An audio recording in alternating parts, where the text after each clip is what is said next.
Hi, my name is Katie. I'm from the Angelica Film Center. I wanted to really dive into what this documentary and what this documentary being released in theaters really means to all of you guys. Well, I can kick us off.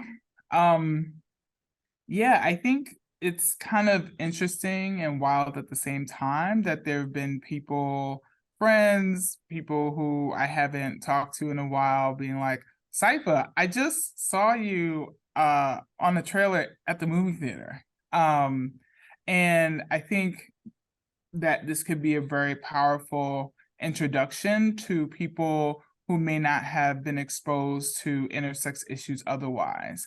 And I think that it allows it's a very accessible entry through these personalities, including myself, that really make the issue like personable.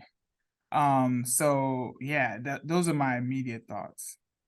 I think that combined with having a name like Julie Cohen associated with your project, who has so much credibility from the RBG film, her film about former Congresswoman Gabby Giffords. We have been historically underserved as a movement. We've been doing the work for 30 years, but no one has been giving us the platform to showcase it to the world. And so, I think it's been our time, but we are finally being given a camera to watch what we've been doing for quite some time now. I'll add one thing on that, which is, there's something really magical about gathering with one's fellow human beings and watching certain kinds of stories in a movie theater. And this story, because it is so personal, because it is going to be so revelatory to people kind of learning the intersex issue and seeing the power of intersex activism for the first time, having the experience of sharing that with others sitting around you, I think is very well suited to this story. We filmed the faces of those on camera big and looking right at the screen. And when you watch that in a theater, as we all had the opportunity to do at a premiere of the film, I just think there's going to be something really special for people sitting with people around them, both their friends and family, and maybe some strangers, and seeing the beautiful faces of the people alongside me kind of telling their stories to you that really can't be recreated in any other scenario. Yeah, I think timing is everything. And I think, as Alicia pointed out, just given the current political climate, given the all the attacks and anti-trans bills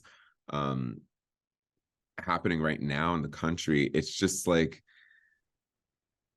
fertile ground for this movie and for people, specifically people who've probably consider themselves liberals or in any way, shape, or form like supportive of human rights. It's just the right time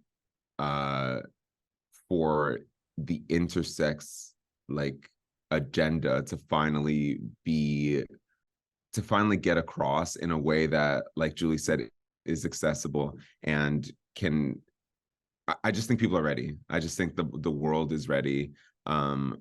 Specifically in this country, I think people are going to watch this not knowing that they needed to see it, and then they're going to see it, they're going to be like, wow, where was this? I need to tell so many people about this. This changed my life. I've already had friends after last night's screening that said this is one of the most important things I've seen. And I'm just really confident that a lot of people are going to have this similar reaction. I know, Julie, you've had several films premiere at the Angelica. I am a tremendous fan of the Angelica theaters from the time the first one opened up on House Street, how with this little cafe to get cookies, which was a really new thing at that time. Everybody come see everybody at the Angelica Theater on June 30th. Thank you guys so much. Happy Pride.